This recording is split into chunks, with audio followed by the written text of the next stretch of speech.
It is strawberry season, and there are plenty of delicious baked items you can use them in. Nutritionist Donna Weihofen joins us live this morning with a couple of ideas. Good morning, Donna.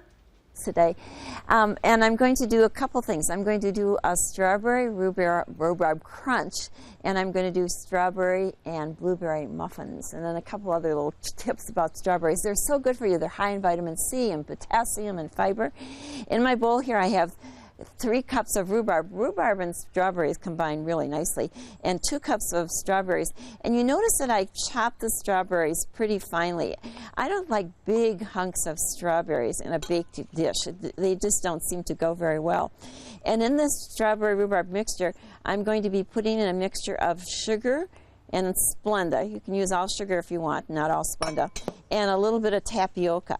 And you mix this up like this, and it also has just a touch of cinnamon, and you're going to be putting it in the bottom of a pan. So I'll be putting it in the bottom of a pan like this with the tapioca, and the tapioca is what's going to thicken it.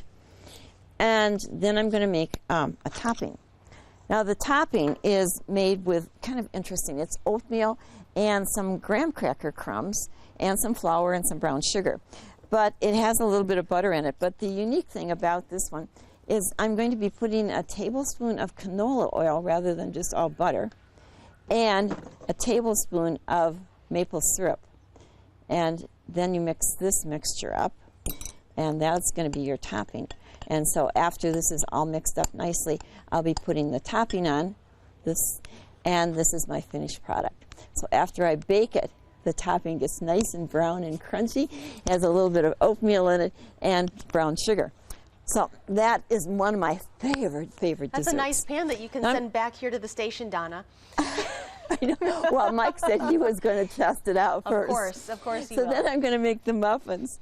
The muffins are the standard muffins with the dry ingredients, and then putting in the fruit. And again, notice that I've chopped the strawberries pretty fine, so there aren't big hunks of strawberries. Charlotte, did you try the recipe? You said you were going to try it. Yeah, no, I haven't had time to, but I will.